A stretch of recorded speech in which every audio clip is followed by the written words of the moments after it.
Pajak pertambahan nilai membangun rumah sendiri atau tanpa kontraktor bakal naik dari saat ini sebesar 2,2% menjadi 2,4% mulai tahun depan. Kenaikan PPN membangun rumah sendiri ini sejalan dengan rencana kenaikan PPN secara umum yang dari 11% menjadi 12% mulai 2025, sejalan dengan Undang-Undang Nomor 7 Tahun 2021 tentang harmonisasi peraturan perpajakan.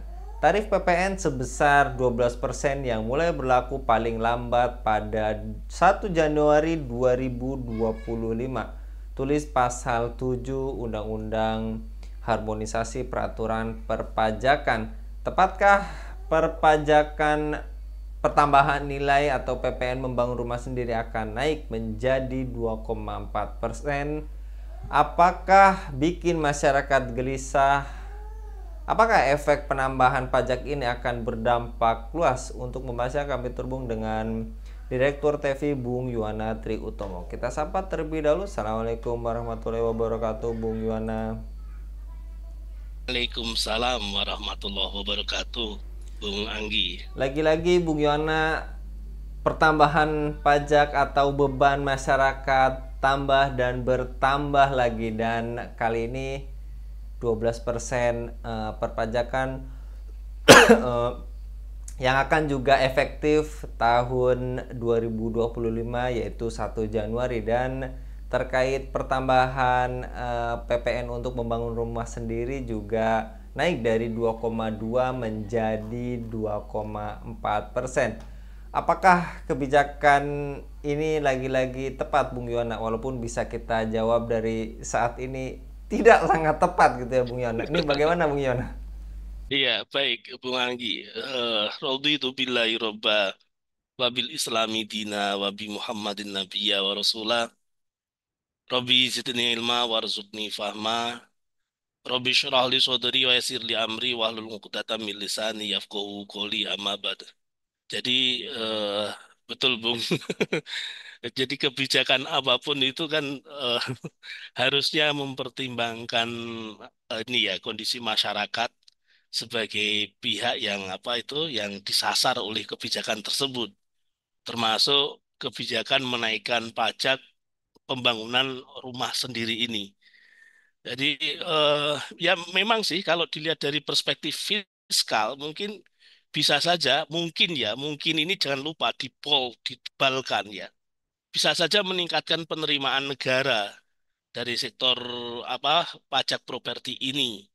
Mungkin juga ya dibol juga mungkinnya bisa menutup celah rasa keadilan ya antara pembangunan rumah sendiri dan pembangunan rumah yang oleh pengusaha properti ya oleh kontraktor itu. Artinya dengan diterapkannya apa kebijakan PPN dari 2,2% menjadi 2,4% ini ya meski tahun depan ya ini kan sebetulnya akal-akalan saja gitu kan agar menambah pendapatan negara gitu kan itu dari sisi fiskal mungkin itu.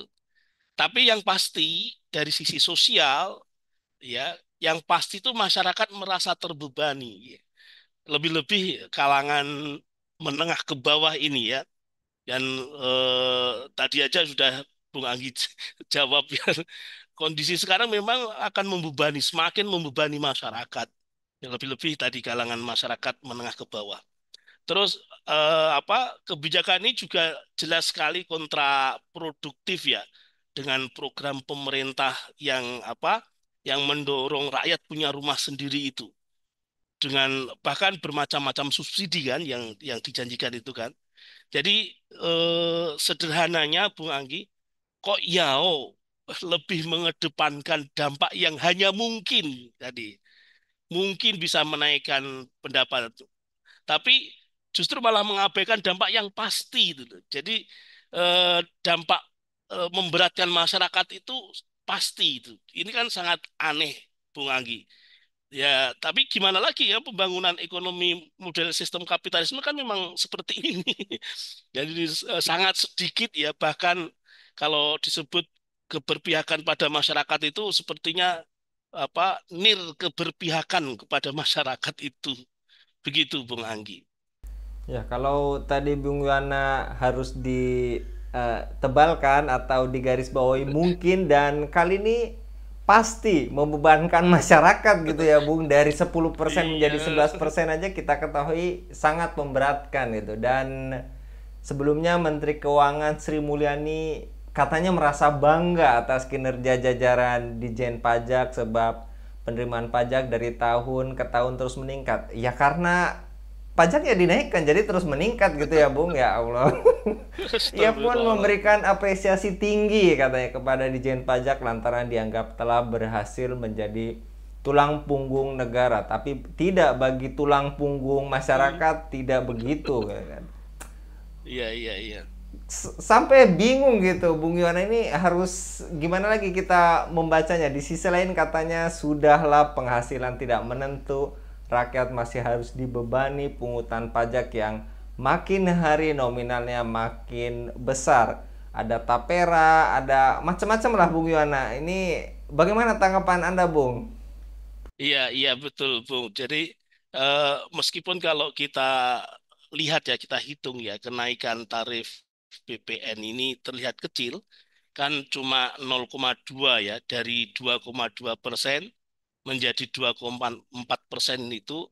Nah, tarif PPN yang tadi dari 11 menjadi 12% itu, dampak pastinya itu kan kepada masyarakat itu tidak kecil gitu loh. Dampak langsungnya ya otomatis itu kepada masyarakat yang mau membangun rumah sendiri ya. Semakin berat ya masyarakat yang pada awalnya semangat membangun rumah sendiri itu karena dihitung lebih murah ya, biasanya kalau membangun sendiri kan lebih murah daripada kemudian melibatkan kontraktor atau pengusaha properti atau developer pengembang itu.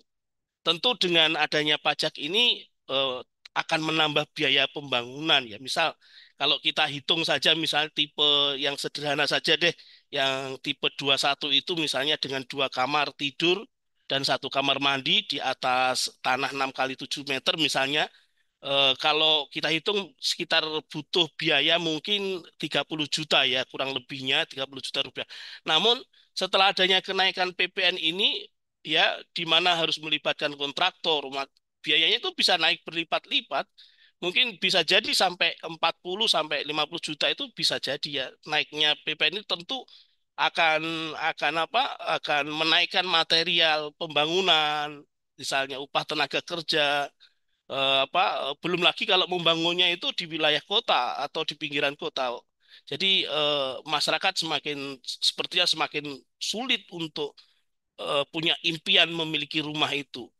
Tapi ya gimana lagi, namanya juga model pembangunan ekonomi kapitalisme ya seperti itu, pasti akan mengakibatkan kesenjangan atau kelas di masyarakat itu. Kalau kalau tadi Bu Sri Mulyani ya, Bu Menteri Keuangan itu mengapresiasi Ditjen Pajak ya, disebut berhasil itu berhasil di mata Bu Sri. Padahal kita tahu kan sejarah perpajakan di negeri kita itu berapa banyak yang kemudian kasus-kasus yang dikorupsi itu kan. Misalnya kita ingat Gayus Tambunan, kita ingat kasus Angin Prayitno itu kan eh, perpajakan betul-betul mengalami raport merah yang sangat menyala. Merahnya itu merah merah menyala gitu. Itu jadi di mata masyarakat bukan keberhasilan, justru di mata masyarakat yang ada adalah semakin tidak menentunya pembangunan begitu.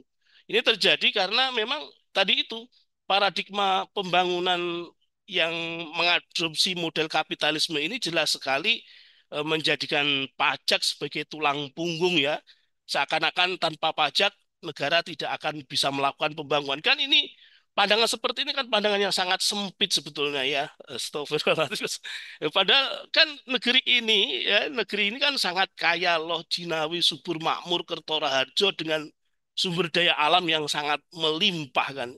Ini kan jadi dengan adanya pajak-pajak yang terus naik ya, tapera dan lain sebagainya, semua dipajaki, kendaraan bermotor dipajaki dan lain sebagainya itu seperti anak ayam yang mati di lumbung padi begitu ya. Astagfirullahaladzim. Kan seakan-akan seperti kurang bersyukur begitu loh, Bung Anggi. Ya, kali ini Masya Allah. pemerintah juga bersikukuh dengan narasinya bahwa pungutan pajak adalah demi kemajuan bangsa. Kalimat orang bijak taat pajak. Jadi slogan hanya omon-omon kayaknya ya Bung Yuwana, ini Iya, menjadi iya. slogan yang dipersuasikan agar terbentuk di masyarakat bahwa orang yang baik adalah orang yang peduli akan nasib bangsa dan wujud kontribusi nyata dengan membayar pajak. Menurut Anda tadi juga Bung Yana sudah sampaikan, apakah ini lagi-lagi beban berat yang sudah menimpa rakyat dan akan menimpa rakyat adalah konsekuensi atas diterapkannya demokrasi kapitalisme ini, Bung? Iya, iya, iya, Bung Anggi. Jadi ini memang problemnya sangat sistemik ya, Bung ya. Jadi harusnya kan problem sistemik itu dipandang juga dengan solusi yang sistemik, tidak sekedar apa edukasi slogan saja. Apalagi slogan itu slogan yang menyesatkan kan kan juga malah blunder itu. Jadi kalau kemajuan bangsa dengan rayuan agar masyarakat membayar pajak itu kan hanya semakin menambah derita masyarakat.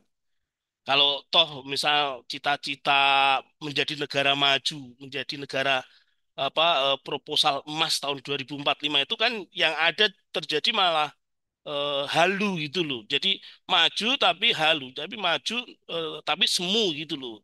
Jadi bukan negara emas, yang ada justru negara cemas itu. Menurut saya sudah saatnya ya kita semua sadar atas problem yang sistemik ini untuk kembali kepada solusi yang sistemik yang sangkan paraning dumadi itu ya kalau orang Jawa bilang itu kembali kepada Allah Subhanahu wa taala gitu loh. Toh apa negara ini kan merdeka juga dengan pernyataan yang mulia atas berkat rahmat Allah yang Maha Kuasa kan. Kenapa tidak gitu loh. Jadi isu perubahan yang sering disondingkan oleh beberapa politisi itu harusnya totalitas, bukan sekedar perubahan penguasa, perubahan rezim, namun juga perubahan sistem dari kapitalisme sekuler menuju Islam yang rahmatan lil alamin gitu. Oh ya, Mbok ya oh gitu loh, memaknai kembali redaksi atas berkat rahmat Allah yang Maha Kuasa itu dengan benar dan ikhlas itu. Itu. Jadi kalau dalam Islam, Bung Anggi, dana pembangunan yang utama itu bukan dari pajak, apalagi menganggap pajak sebagai tulang punggung pembangunan itu kan rakyat yang jadi korban kan dan itu pasti rakyat yang akan menjadi beban itu semakin apa semakin sengsara gitu. Kalau dalam Islam, ya sistem Islam itu pajak itu hanya sekali-kali saja, tidak ketagihan, ya apalagi sampai kecanduan itu, naudzubillah min dzalik ya. Sifatnya terbatas, hanya dari orang kaya saja, itu pun juga tidak terus menerus apa sampai memalak begitu kan. Ini naudzubillah min dzalik kan.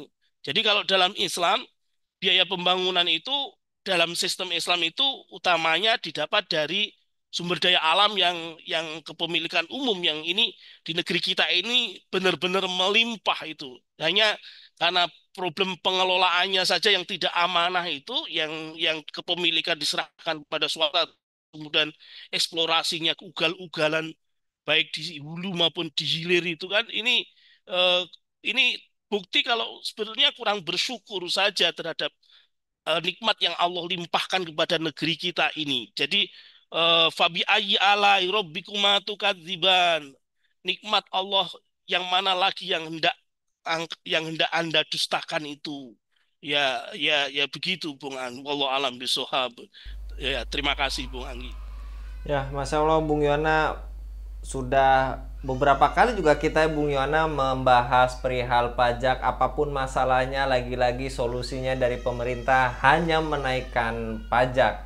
Jazakallah sekali lagi Bung Yona, mudah-mudahan ini menjadi peringatan bagi kita bersama bahwa negara ini sangat darurat dan tidak sedang baik-baik saja. Jazakallah Bung Yona, mudah-mudahan Bung Yona senantiasa dilindungi oleh Allah Subhanahu wa taala dalam setiap aktivitasnya. Demikian pemirsa Elava News yang dirahmati Allah, dukung dengan subscribe, share, dan like. Semoga menjadi kebaikan bagi kita semua di dunia dan di akhirat. Saya Anggi Suwana undur diri. Assalamualaikum warahmatullahi wabarakatuh.